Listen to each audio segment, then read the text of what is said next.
Deni Avdija is back in DC, but was trading him a mistake? And then we're going to do a preview for tomorrow night's game again with the Trailblazers and Deni Avdija. Come on, rock with your boy next on Locked On Wizards.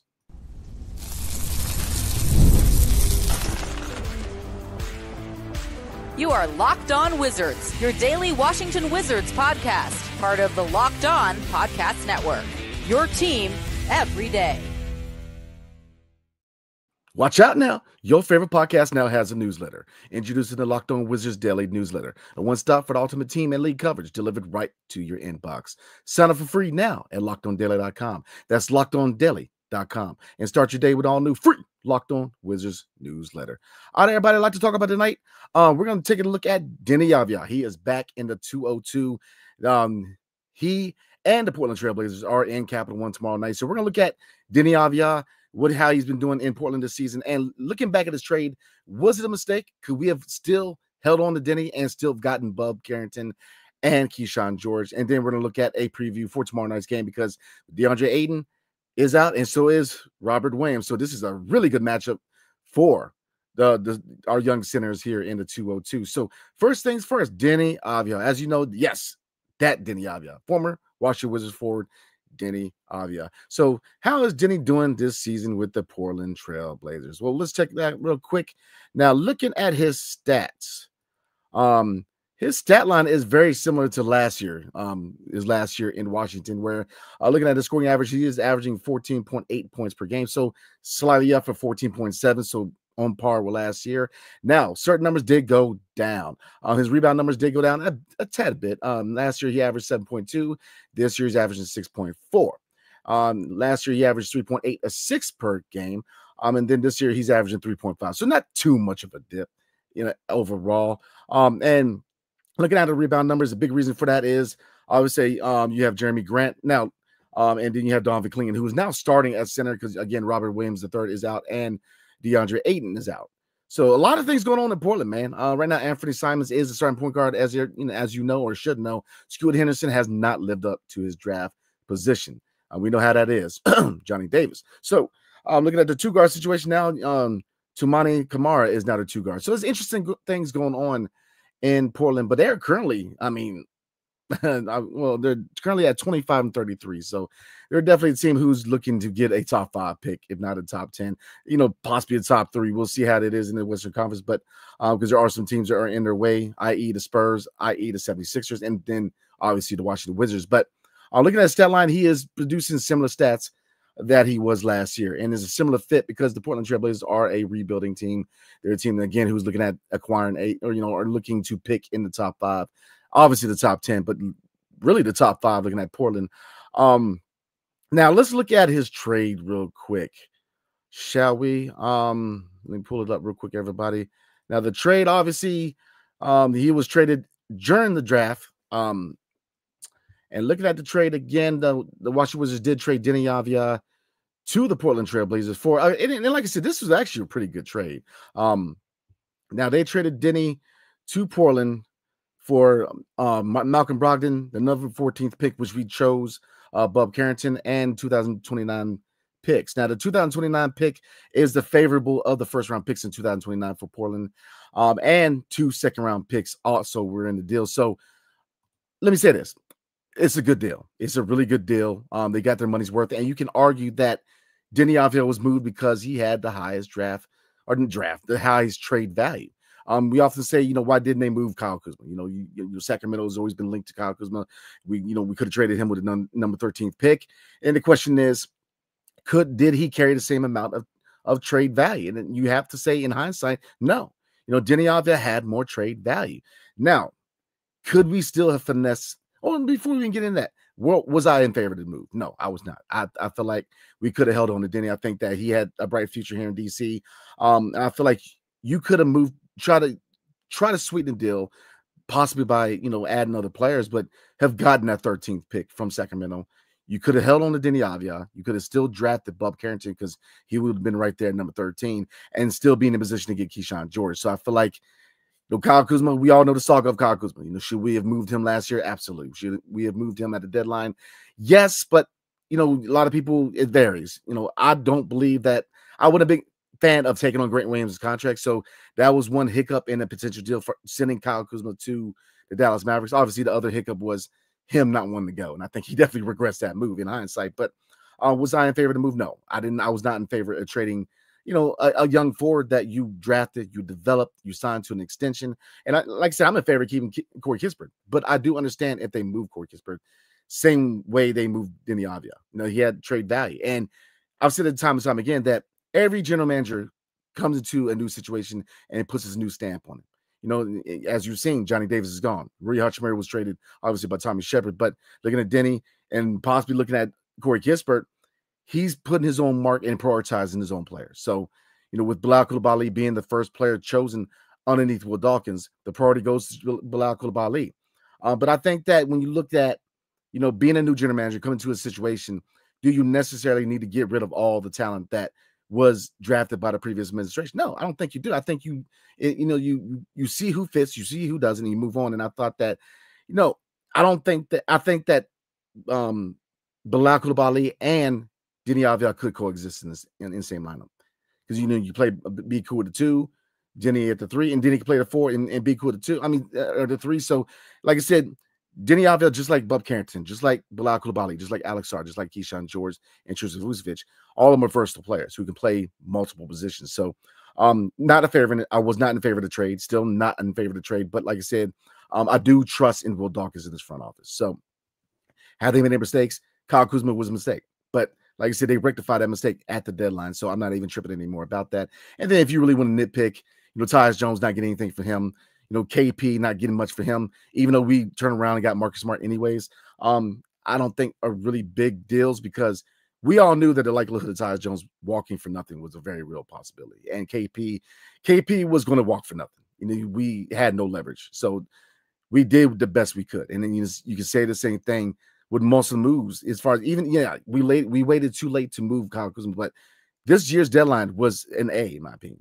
We did the best we could, and Will Dawkins did, that is. Will Dawkins did the best he could with what he had. So Deni Avdija was not in favor of that trade, but will we regret it? Yes and no.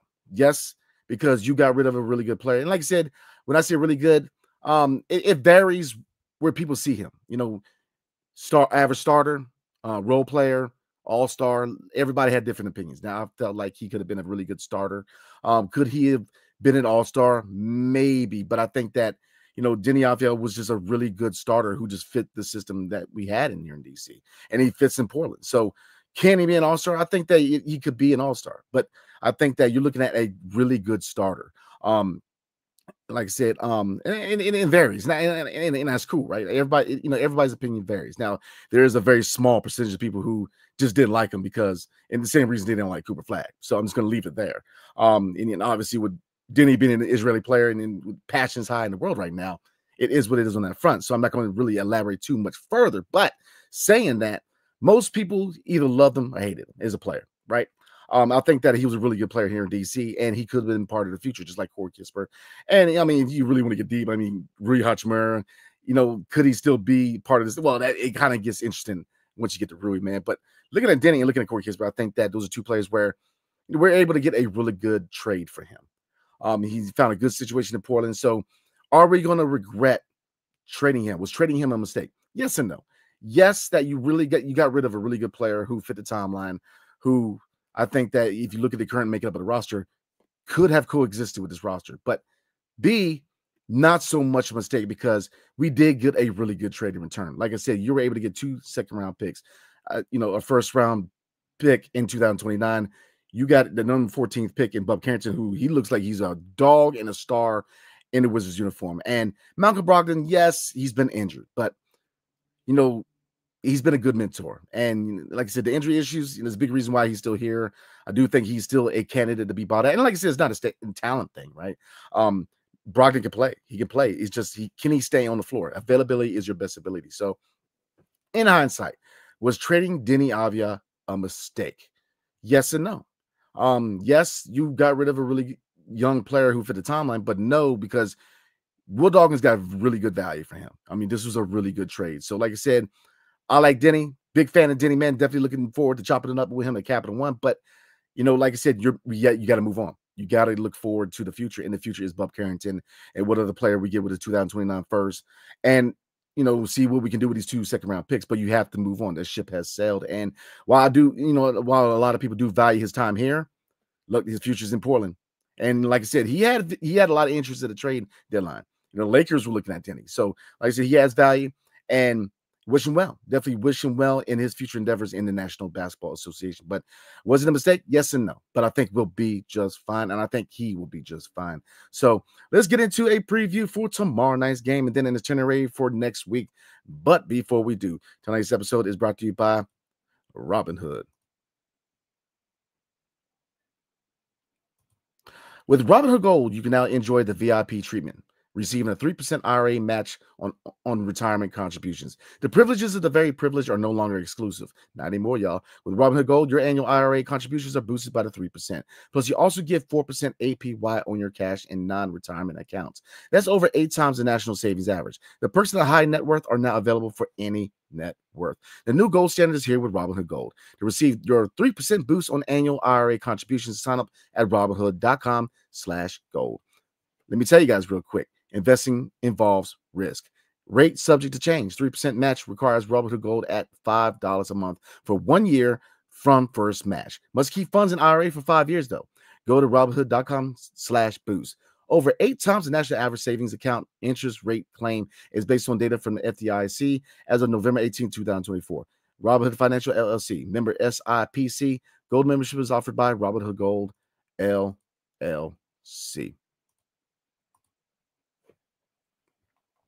All right, everybody, let's get back into this thing. All right, so preview for tomorrow night. And again, Turbo is back in the 202, but this is a very winnable matchup, and I think we could have a 2-game winning streak because Portland, like I said, if you're looking from the standpoint of the standings, they are 13th in the West at a record of 25-33. The Wizards are 15th in the East at a record at 10-47. So they got us about 15 wins. So I'm not going to say they're in a similar situation because they are slightly better, but they are in the Western Conference, which is a monster of a conference. So I think this is definitely a winnable matchup, especially in the paint. So let's take a look at the injuries real quick. Now, looking at the Portland Trailblazers, DeAndre Ayton is out with a calf injury. He has been diagnosed with a left calf strain and will be reevaluated in 4 weeks. And that was of February 12th. So you're probably looking at 1 to 2 more weeks with DeAndre Ayton. So he will not be suiting up. Matisse Thybulle, ankle injury. Head coach Chauncey Billups said Friday or February 21st that Thybulle has started doing some light 3-on-3 work. So he's ramping up, but I do not expect him to play. And Robert Williams III is out with a knee injury. So this is a good game to eat in the paint. And so let's take a look at the Wizards injuries real quick. Day-to-day ankle injury for Alex Sarr. So I do expect him, he's listed as questionable for Wednesday's game, but I mean, we had a day of rest between the Brooklyn Nets game and tomorrow night's game. So I think he will gear up because I think this is a good matchup, not only for him, Richaun Holmes, and Tristan Vucevic to eat in the paint. Because we're going to get into rebounds and because we're about on par with each other as far as rebounding numbers and blocks per game. They are better.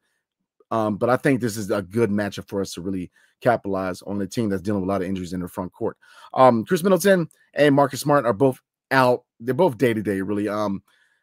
It's looking like they're going to be sitting them on the second of back-to-backs. Now, with a game in between the Nets game and the Blazers game, I think that there is a good chance you can see Chris Middleton and Marcus Smart suiting up against the Trailblazers. Excuse me. Malcolm Brogdon dealing with that ankle injury. So, we'll see if he suits up. But at this point, again, he looks like a buyout candidate. And there's nothing against Brogdon, man, but it is what it is. Availability is your best ability. And he's got to be healthy enough to play. If not, Marcus Smart, I think, picks up those minutes. You have to, really, if you look at the second unit with Brogdon being out, you're looking at Smart, looking at Carrington, and maybe you hustle up 10, maybe 15 minutes of A.J. Johnson, but then you still have Champagnie, Kispert, Vucevic on the second unit, and Richaun Holmes. So it's going to be difficult to really find consistent minutes for A.J. Johnson because I know a lot of you guys are kind of really clamoring for A.J. Johnson to get some minutes. And I'm with you, man. I want to see what he can do. But like I said, with Brogdon, even if Brogdon was bought out, you still got to find minutes again for Bub Carrington, Marcus Smart, Justin Champagnie, Corey Kispert, Tristan Vucevic, and Richaun Holmes. So, A.J. Johnson's he's going to be the bottom of the pecking order when it comes to priority minutes, even though we are in a rebuild and you want to say that, hey, you gotta get this kid some minutes in rotation. So hopefully they find him some minutes down the stretch in the second half to get some consistent rotation minutes. But now again, guys, looking at the time, 7 o'clock tip off. So we will be going live around 9:30. Oh, no, excuse me. I'll be covering the game tomorrow, so we ain't going live tomorrow. I'm so used to saying that, so excuse you, boy. I will be at the game covering the game tomorrow night, so we will not be going live. We will be going live 7 o'clock on Thursday night, so definitely show up and support your boys, man, because we will be recapping the game live on Thursday night, and we'll be taking Friday night off because there's a game on Saturday, but we'll get to that when we look at the itinerary for next week. So looking at the preview, what are some areas I want to see us capitalize in, some matchups I'm looking for? Well, I kind of mentioned already, the paint. If you look at rebounds per game, we are even. Both teams average 43.8 rebounds per game. They are 22nd in the league. We are 21st. So again, with Robert Williams III out, with DeAndre Ayton out as usual, I think this is a prime situation to capitalize, man. I want to see if Alex Sarr plays. Definitely want to see him very active in the paint, not only defensively, but get in there and get those boards, man. This is where I want to see offensive rebounds really become a priority, man, because you want to extend possessions. Let's see, and Rashawn Holmes, again, from a rebounding standpoint, from an energy standpoint, from a dog standpoint, I think this is a good situation for him to eat.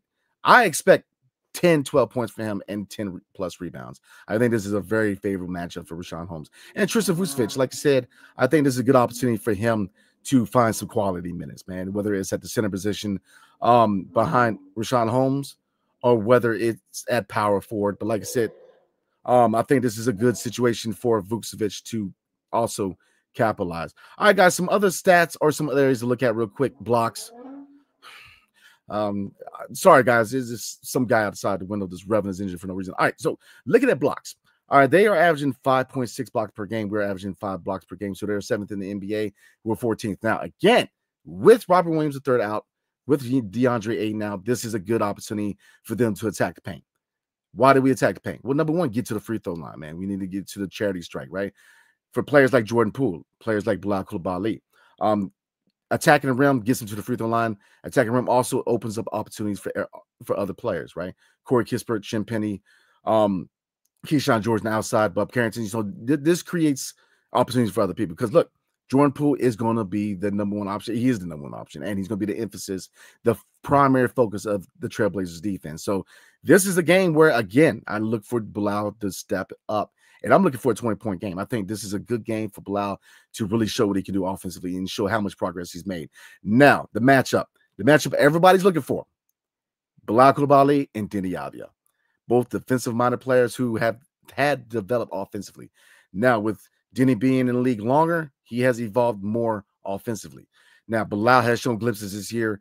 Beginning of the year, showed glimpses of formally breaking out, but it appears that his official breakout campaign will be next year. So the matchup you're looking for, the matchup I'm looking for, the matchup everybody's looking for is going to be Bilal versus Deni Avdija. So that's going to be the box office matchup tomorrow night.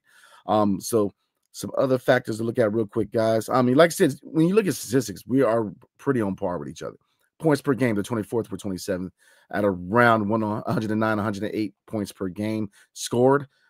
Points against, they're 18th, we are 30th. So they're only allowing 114 points per game. We're allowing 121 as the worst defensive team in the league. So, like I said, I think that if you look at that, their roster and ours, I think we're pretty on par. Now, field goal percentage, the 23rd, we're 29. So it's pretty even team-wise, guys. Assists, pretty even. We're 23rd to 27th. Steals, this is where it gets interesting because obviously, now with Thibault being out, they are 8th. They average around 8 steals per game. We average around 7.5. So they're 15th in the association. We're 26th. Now with Thibault being out, they will take a hit with steals because Thibault is a very defensive-minded guy, just like Deni, just like Kamara is another guy who is a defensive-minded guy. So, like I said, guys, I think this is a very favorable game for the Wizards. I think this is a game where we can definitely get a victory at home. Two-game win streak because we hit out on the road again next week and then we come back home. So it's going to be very imbalanced. But next month is going to be a lot of road games, man. So I'm probably going to cover a couple games next month. Looking at Orlando, looking at the Brooklyn games because there's going to be the Wizards going to be on the road a lot next month. So we're going to take a look at that. We're going to take a look at next week and next month, what to expect as far as content and the Wizards schedule. So, all right, guys, like I said, preview. I think this is Wizards win. I think the Wizards win 109-103. I think Bilal Coulibaly has 22 points.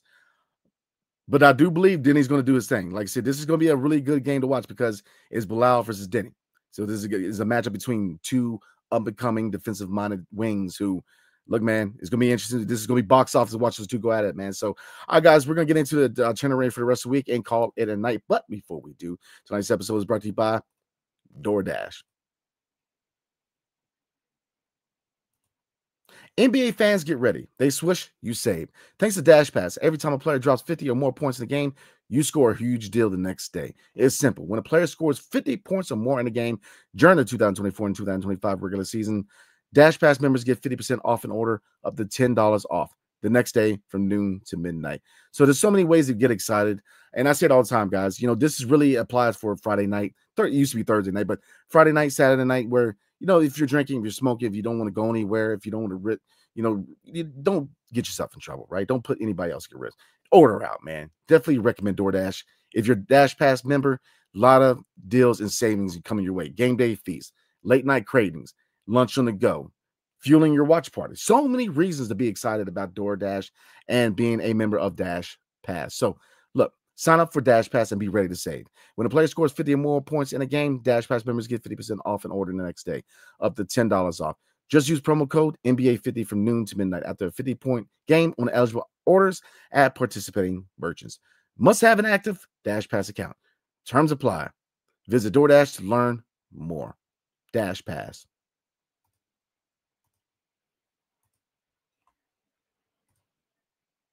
All right, everybody, before we call it a night, let's go ahead and get into the schedule for this week coming up and really next month, because like I said, next month is going to be a lot of road games, man. They're going to be on the road a lot next month. So, all right, guys, what to expect next week. All right. Again, I will be covering the game tomorrow night versus the Trailblazers. So definitely look forward to the Q&A. So once I get out of the press conference, I'm going to go ahead and put the questions and answers for not only head coach BK, but the two players, whoever the two players are in the post-game press conference. So definitely look forward to that. I'm going to post them on here and on YouTube. So definitely look forward to that. Now, Saturday is the next game. They go to the Queen City, Charlotte, North Carolina, to face the Charlotte Hornets, man. My wife's favorite team. So hopefully they blow them suckers out, man. So, but Saturday, again, they will be in Charlotte. So right now it's going to be 50-50 whether I'll go live. Depends on my schedule for that day. Right now, not much going on for me personally, so I might go ahead and recap that Saturday night. Now, next Monday, they're in Miami versus the Heat. So they have a 2-game road trip. Come back home for one game next Wednesday against Utah. Then after that, it gets interesting, guys. From Saturday, March 8th to Wednesday, March 19th, they will be on the road. 2 games at Toronto, 2 games in Detroit, at the Nuggets, at the Trailblazers, and at the Utah Jazz. And after that, man, it's kind of, it varies, right, to the end of the year. So, so right now, March is going to be predominantly road games. Now, looking at games that I might be covering, Friday, March 21st, home against Orlando, I will be there. And then I will definitely be there. And now Saturday, March 29th, home against the Nets, I will also be there. And then there's a couple games I might end up going. So that's our itinerary not only for next week, but for March, guys. Like I said, a lot of road games. But like I said, appreciate you guys taking the time out of your day to rock with your boys. So you guys get in the comment section. Let me know what you think. Do you agree or disagree about trading Deni Avdija and whether it's a mistake or not? Do you like the deal? Definitely get in the comment section. Let me know what you think, because like I said, whether you agree with me or you don't, I look forward to what your opinion is, because I love dialogue and I love chopping up with you guys, whether we agree or not, man. That's a beautiful thing of dialogue, man. So again, definitely appreciate everybody, man. Hail to the Wizards and peace. See you guys next time.